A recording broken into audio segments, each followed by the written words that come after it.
Okay, hello my people and my artist or art interested people on the other side. Today I want to tell you and I want to show you some pretty clever ways to make abstract art. And we're gonna start with these overexposed photographs. This photograph was taken out of the city I live in. It's an overexposed photo taken with a swing of the camera, and it's pretty great on its own, It's interesting. It's kind of painterly, Yeah, it's kind of painterly, and then we have this other photo over here. This one is a little bit more, it's just a sky picture. We can modify these on their own. In this picture, for example, you would put maybe a little bit more exposure and like this and something like that. I don't know. These are kind of hard These pictures are the hard kind of picture because it's so underexposed in the foreground. I think that was one take. That I took that one on automatic settings. Then there's this picture. It was out of a roof, with holes in it. This kind of rain cover type of roof. I don't know. It's kind of interesting. So if we'll overlay these on top of each other like this, I kind of first tried to just create this. How would I say it? I first tried to just create this kind of a background with interesting shapes and textures and that kind of stuff. And then I start to think about the overall, and I think about composition, just abstract shapes and that kind of stuff. We overlay these on top of each other like this, and I said that this is pretty clever, and you're gonna pretty soon see that it's pretty clever what I'm doing over here. What we start with is nothing spectacular, It's just a puddle of rain, You could probably win some photographic competition even with this picture, There are so many photographers who don't have a grasp of the principles of picture making. But we're gonna start with something like this, and we're gonna use this picture that we modified. It's a spiderweb picture. We're gonna use that picture on the background like that, and that's our starting point. And we're gonna take this layer actually, and we're gonna just move it a tad bit. It needs to be perfect because it's going to be that needs to be in a perfect position, and I feel that it's there. No, actually a little bit higher. If that pole kind of shape would match this, I think it would look kind of interesting.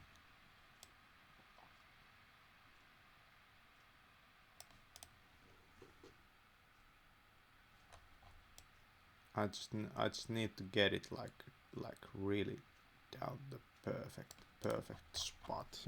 I think that's the perfect spot. And you see how many interesting textures we have on top of each other already. This is not art, yet. Nowhere near, but it's interesting. Some abstract art pieces have these kind of shapes, or exactly these type of shapes in them. And I think they're interesting. Yeah, I think that's close enough.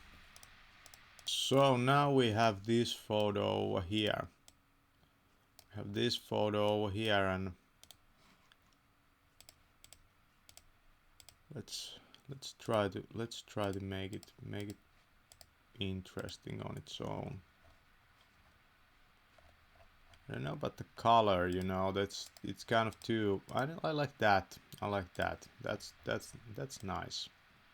You know, that's nice.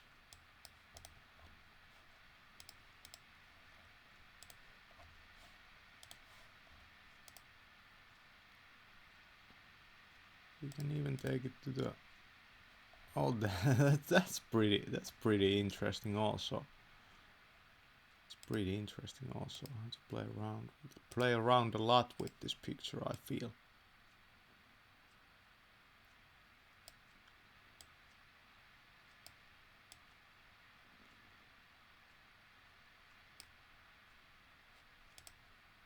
Make it a tad bit more green. No, like just like that.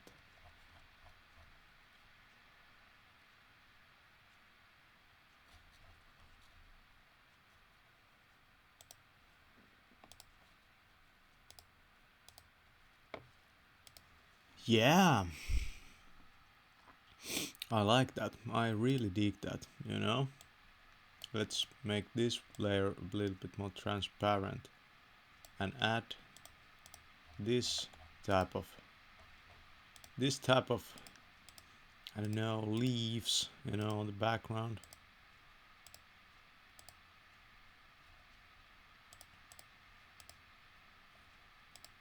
There's so many interesting things when you do this kind of photography. You have to drop your idea of is this a good photo to take, you know. You have to drop, just have to take photos of the most weirdest type of, you know, things, and something interesting will come about it, you know, like this. Something interesting will come about it, you know.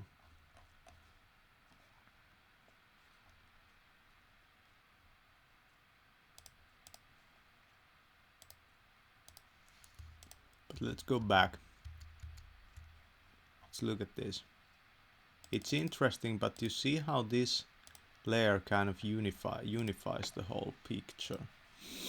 I don't know if we should actually crop, like if we crop this just a bit, you know.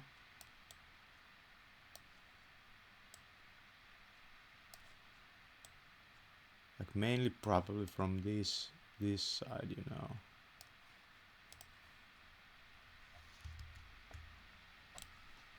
Nah, we're gonna balance this picture out with the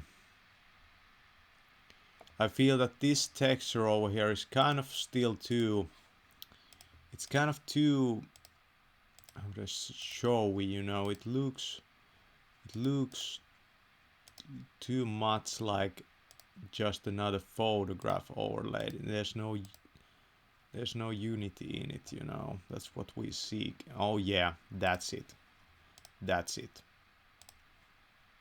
Man, that's a completely new type of, you know, style, I feel, for, you know, I haven't done this type of.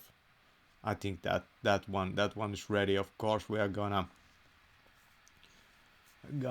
probably keep doing it, but doing something to it. But I feel that that's already, that's finished, you know. That's finished. What are we gonna write over here? What are we gonna write? I mean, with what font, you know? We need a kind of, you know, see this round shape over here, and you see this shape over here. We need something that kind of matches that.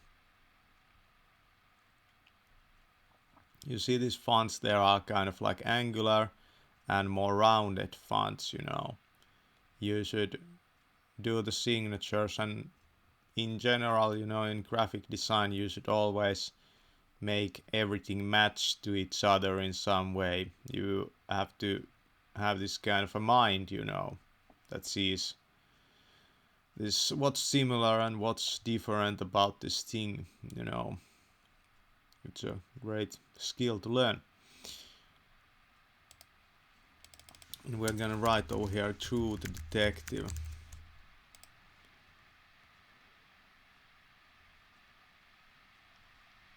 This is type of a cyberpunk. Is there any cyberpunk fonts over here? It has some kind of uh, like post-apocalyptic feel to it, you know.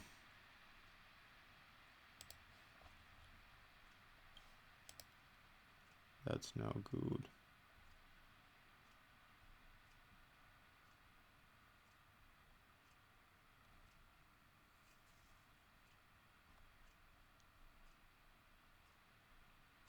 I'm gonna pick the font off. Okay, so here's the final picture. I think that's finished, but I made a couple of versions of it with the signatures. One like this.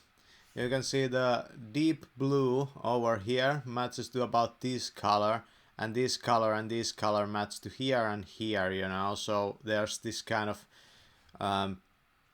triangle type of, you know, we go here with the triangle and then we point to here with this. This is, I think, the best version of it. And then I have this version. It's pretty great, but it kind of pulls attention to this number over here, maybe too much. I think this one as a whole is kind of more balanced and better, so I'm gonna go probably with this one. But I have a couple of different versions, so maybe in this one there's a bit more better, you know, that type of a spiral shape, you know. I don't know. And then we go backwards again. We had this one. This is no good because there's too much weight on the right side. And then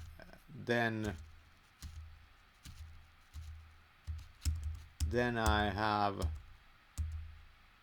this version. Yeah, then we go back. You see how this layer kind of finished the picture, I feel.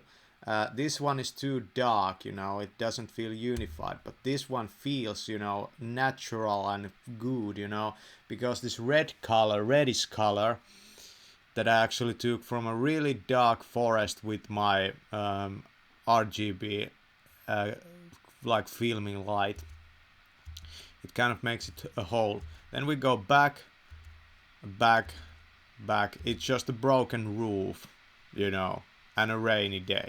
Rainy days for photographers are great. Get the best umbrella you can. If you want to make anything like this, you have to use those rainy days. There's so much reflected light. this picture is even great on its own, you know. But that's our starting point, and we overlaid these pictures on top of each other, and yeah, took me about, well, yesterday this took me the whole fucking day, you know. Like I walked like fucking 20 fucking 5 kilometers for this fucking picture, you know. So I hope you appreciate it, you know. It's going to be on my portfolio page. I'm gonna put it there probably without the signature and with the signature, and yeah, I feel that.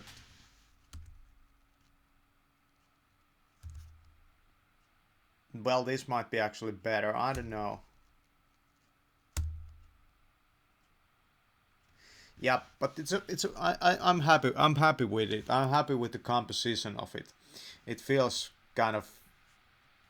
It's that kind of balancing act, you know. I don't know what's the name of the picture, but it has cyberpunk theme. Thanks for watching, or cyberpunk theme. Thanks for watching.